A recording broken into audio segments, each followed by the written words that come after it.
rise up, brothers and sisters, boys and girls, kings and queens, friends, frenemies, and your agents.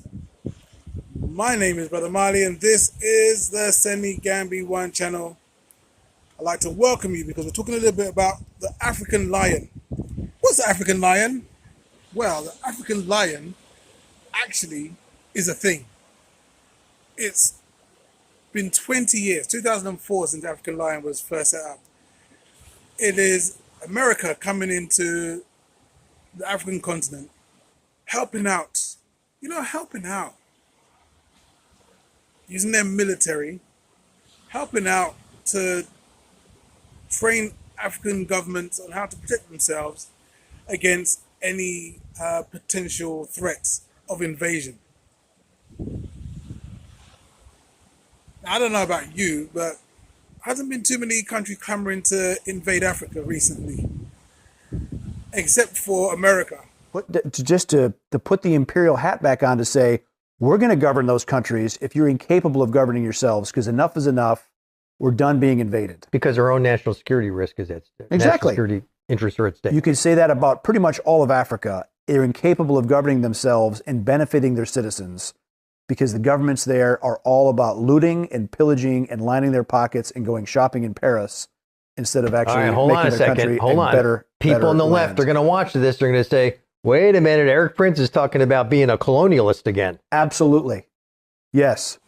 So they've been in Morocco, Tunisia, Ghana, Senegal, right? Looking at the news about this, ABC News says that terrorism has gone up so much, particularly in the Sahel states. In those countries where they've told America, we don't need you no more. We don't want your military bases in our countries anymore. We need you to go. According to the propaganda, things have got very, very dangerous, full of terrorism all of a sudden. Like, how many guns do these people actually have in these pictures? Like, there's no gun manufacturers in Africa. So where are all these guns coming from all these different factions around these different countries? Like, they got bazookas and rocket launchers. It's crazy. So given the kind of COINTELPRO type practices that the CIA has used in the past, I wouldn't be surprised if those American military organizations closed one eye while looking for those terrorists. You know what I mean? That's my conjecture. I'm just making this up, okay? So that's what I'm thinking. So the African leaders, they've got to keep their head on a swivel. They've got to keep their head on a swivel. You know, if you have people who are here to protect, it's like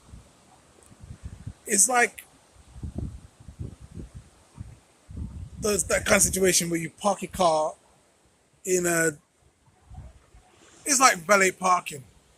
You know, what we expect is that you're going to drive your car to somewhere where someone professional in their uniform is going to take your car. They're not going to be impressed by it.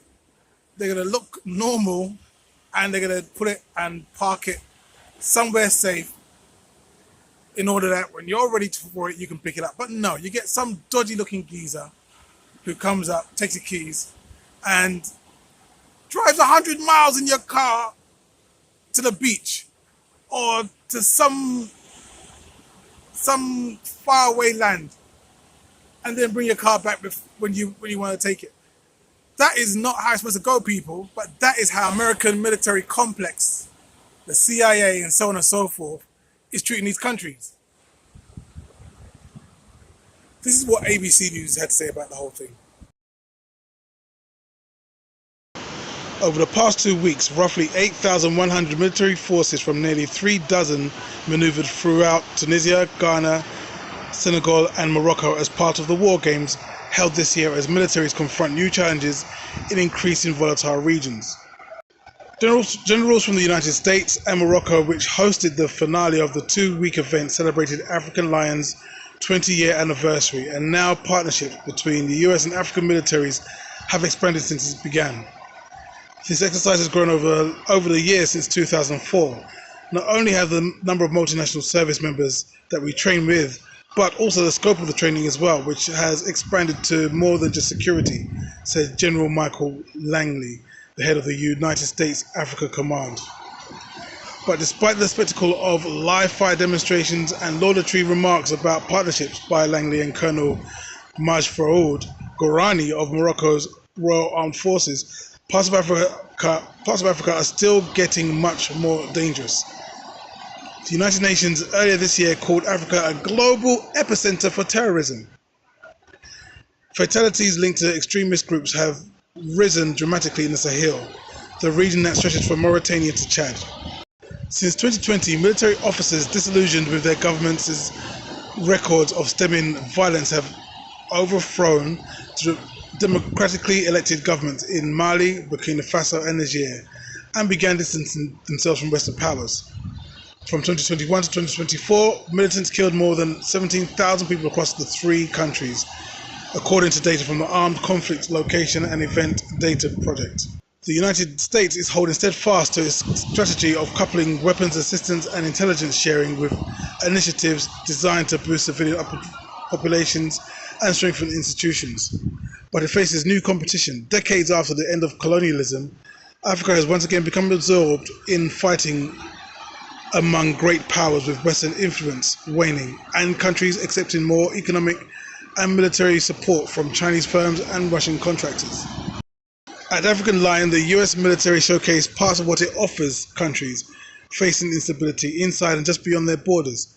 Besides tanks and bombers, the joint exercises included operations and practice in field hospitals, medical evacuations, and humanitarian assistance.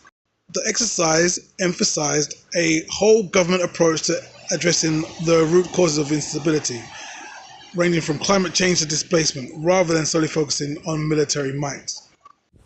Wow. Okay, so these United Nations bods are saying that the world epicenter of terrorism is in the Sahel states.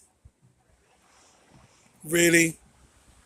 You only got to look at the history, you only got to look at the past to give you an idea of what the plan is. Because these are systems, things are done in a certain way and repeats as part of that system.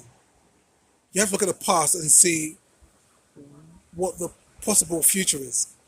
Now, if the United Nations are calling the countries Niger, Mali, and Burkina Faso as the global epicenter for terrorism, that sounds very much like George Bush back in the day calling the Middle East the axis of evil.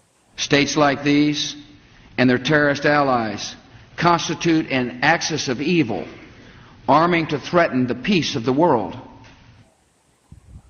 And that was his excuse to be able to make his way, guns drawn, into that area and just ransack the whole area.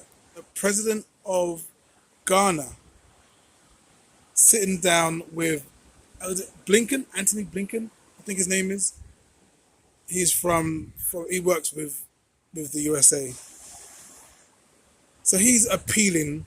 So this president of this country is appealing to this pen pusher from America, asking for military assistance to help him to fight the people next door. I was part of an extremely useful meeting with the people from the Congress to come and talk about security matters. I believe that, Madam, you were there, you were part of the meeting. And its significance for us. And I think that beyond everything, that is a matter that I want to urge upon you. Today, Russian mercenaries are on our northern border. Burkina Faso has now entered into an arrangement to go along with Mali in employing the Wagner forces there. I believe a mine in southern Burkina has been allocated to them as a form of payment for their services. Prime Minister of Burkina Faso in the last 10 days has been in Moscow. And to have them operating on our northern border is particularly distressing for us in Ghana. Apart from not accepting the idea of great powers once again making Africa their theater of operation. We have a particular position that you know about over the Ukraine war, where we have been very, very vocal and upfront about condemning the invasion of Russia by Russia. So back in the day, the Ghanaian leadership used European merchants to get rid of their Ghanaian undesirables. And now here we are in 2024, we have the president of Ghana, Nana Akufo-Addo, snitching on Burkina Faso's Ibrahim Traore to the Americans because he has the Russian Wagner group using military bases over in Burkina Faso. Now, let me ask you a question. Do you not think that America is already well aware that the military bases that they were using in Burkina Faso they didn't already know that the Russians had taken over those same bases? I think that was beyond them. That was news to them. So if America already knew, what was the point of this public kissing of the American ring? What was the point of that?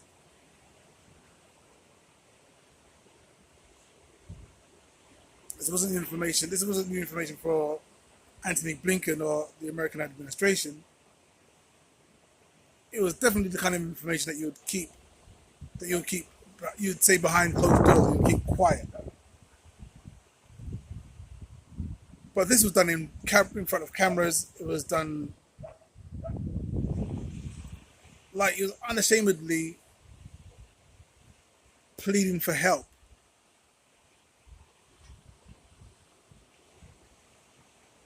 Why?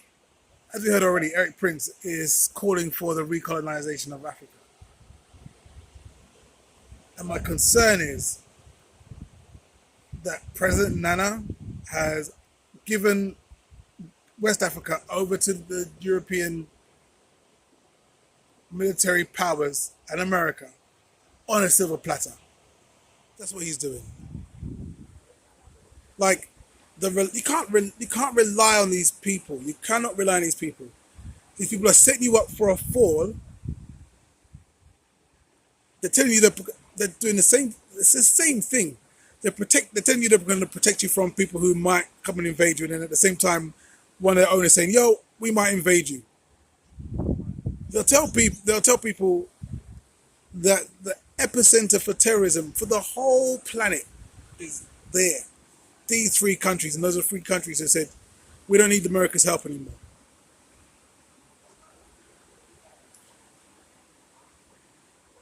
It's a very, very dangerous time right now. So we've got to keep our leaders got to keep their heads on the swivel. Wowzers. Okay. So there's plenty more things that are going to happen. You know, this is obviously just the beginning. It's not the end. My request is that you stick to the Sunny Gambia 1 channel. As these stories come out, I'll keep on reporting on them so you can stay informed. Subscribe, all right? This is your brother Marley, and until next time, you take care of yourself. Peace.